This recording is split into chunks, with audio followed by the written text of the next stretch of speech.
ब्लगमा स्वागत छ तपाईहरुलाई सबैजनालाई सन्चै हुनुहुन्छ होला। म पनि एकदम सन्चै फिट एन्ड फाइन छु। अहिले चाहिँ म कहाँ छु भने हाल तेह्रथुममा छु। तेह्रथुमको देख्न सक्नुहुन्छ भ्यू।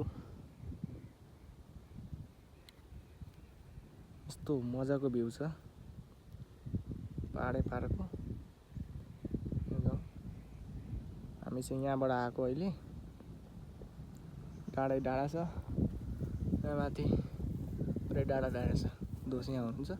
हामी यो डाँडा माथि पुगेर यहाँबाट पनि तपाईहरुलाई म यो ठाउँको भ्यू देखाइन्छु।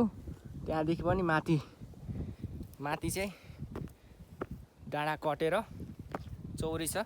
त्यहाँ सुन हामी पुगेर आज हल्का सानो मिठो भिडियो चाहिँ फोटो खिच्न लागेको छु। यस्तो छ भ्यू, यस्तो दामी छ यो। हामी आएको चाहिँ 4-5 दिन भइसकेको छ अनि आज चाहिँ हामी डाँडामा चढ्दैछौँ।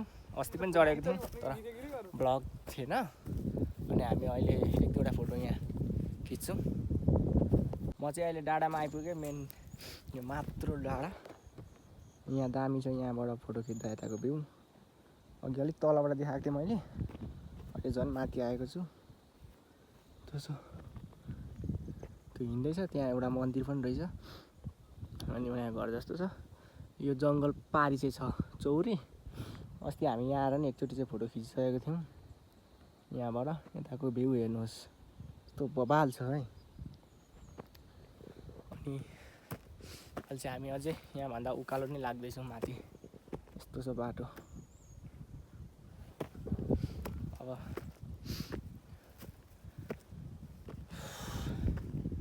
यताको नेटको समस्या भएर चाहिँ ब्लग तत्काल हाल्न पाउँदिनँ होला म। त्यही पनि झापा झरेपछि भिडियो आइहाल्छ ब्लगमा। यहाँ चाहिँ मन्दिर छ यस्तो। यहाँबाट भ्यू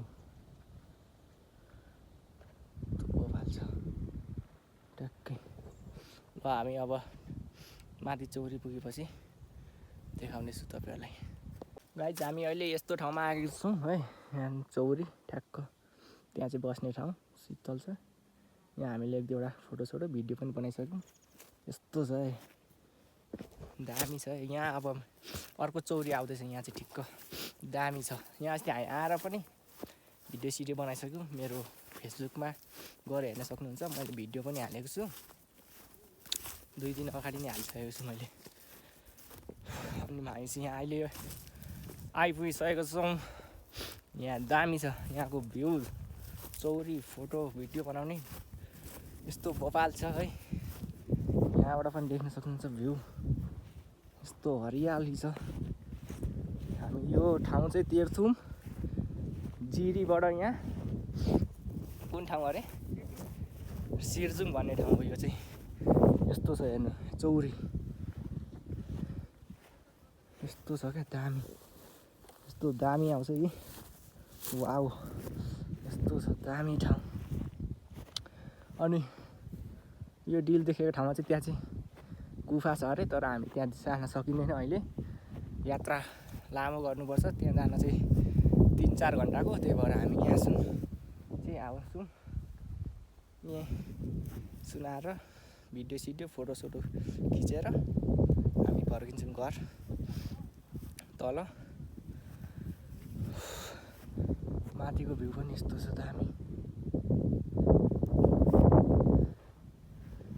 ल त गाइस अब हामी यहाँ भिडियो फोटो खिच्छौँ। गाइस हामीले चाहिँ अब फोटो भिडियो सबै खिचिसक्यौँ। अनि म चाहिँ जुत्ता लाउँदैछु। यस्तो छ भ्यू हेर्नुहोस्, त दामी छ। यहाँ मुनि फुल यो देखिएको यस्तो छ। यही बाटो हामी आएको अस्ति। यहाँको भ्यू चाहिँ दामी छ ठ्याक डाँडा। अब हामी चाहिँ झर्न आँटेको। अब घरतिर लाग्छौँ।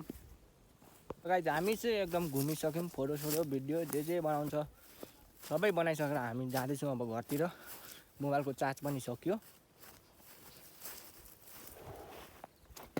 अनि यस्तो छ यहाँ चाहिँ हेर्नु नि यो हाम्रो झापातिर चाहिँ निङ्ग्रोको सानो यस्तो हुन्छ नि पत्ता यहाँ चाहिँ हेर्नु कस्तो दामी छ।